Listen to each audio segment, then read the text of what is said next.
Okay, broken wheel back at you. I just watched a Trump press holding from July 28th, 2020, a few hours ago my time.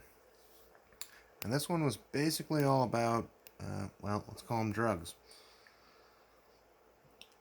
He made some interesting mentions with a company called Kodak, which I haven't heard much from them for a long time. They used to be a camera company,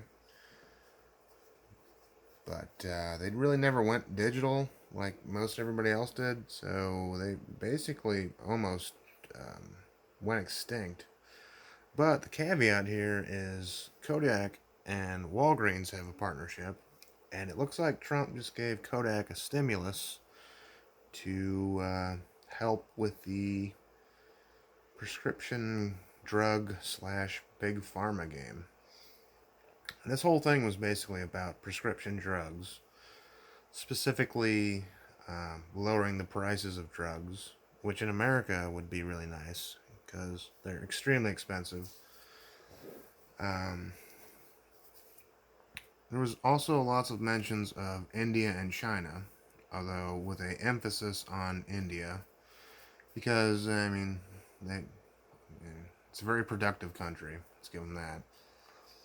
But Kodak, it was kind of a shock to even hear him mentioned. Really, they were huge with normal, I guess, old film, I guess, but since everything is digital now, they basically just almost went extinct. But if you ever go into a Walgreens and pick up your prescription drugs, which I happen to do, the machines are all Kodak, and they still make and print pictures.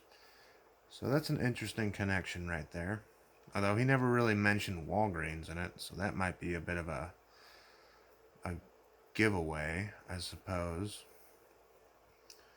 He also talked quite a bit about PPE equipment, which, yada yada. That's been going on for, what is it, Cat? About 8 months. Just massive amounts of PPE. I will mention that a lot of PPE comes from the great state of Michigan. And I still have a few friends that live in Michigan. It's a great place. It's a hard place. It got hit really hard, and it always gets hit really hard because it's hot there and it gets super cold. But a lot of this medical equipment's coming from Michigan, when I don't think we should forget that. There's also mention of the drug company. I don't know if this is a new company. It's new to me, called Mondera. This is the one that is making the coronavirus vaccines. And I'm a bit torn on the vaccine thing, sadly. Not for any political reason, just from the sheer numbers of it. So apparently there are already 100 million doses being made, and another 500 million also being made. My issue with the corona is that its death rate is so astronomically small that I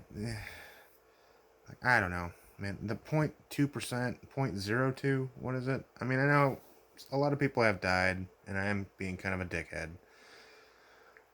But the common flu or even a peanut allergy kills more people a year than coronavirus ever has. So please just calm down, everyone, and maybe not watch quite so much news, because it really is getting pretty ridiculous. Either way, there's also mentions of Ford, which is a good company. I currently drive a kind of a Ford vehicle, and it's been a good car. My family's, besides imports, have always liked Fords the most, so I'm sort of committed to them. But there was some interesting news in Missouri about a Ford plant somewhere that refused to let an employee wear a mask. This mask happened to be the American flag, and they apparently made her take it off, which is pretty messed up.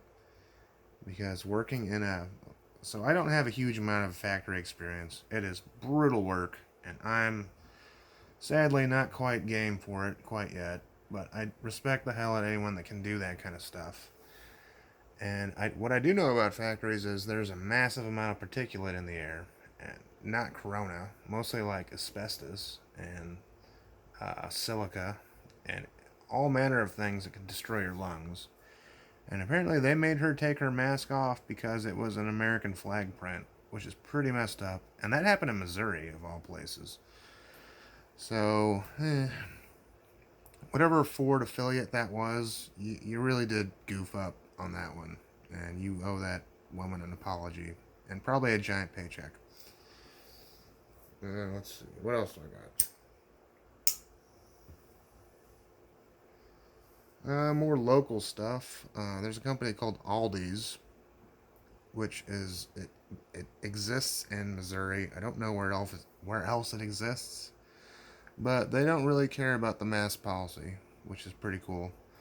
Sadly, Walmart does. So, lol on Walmart, I guess. Mostly because most of their products come from China and they put their employees through absolute hell for a buck. That one I do have some experience with. So, way to go, Aldi's. I don't really shop there, but it's good that you're sticking up for the little guy. Oh, and now we come back to the India thing with the prescription drugs. Um, so some outsourcing is really just inevitable. We can't even get away from it anymore. But I'd say pick India over China, because China has been doing all sorts of weird stuff. And, oh, by the way, TikTok sucks.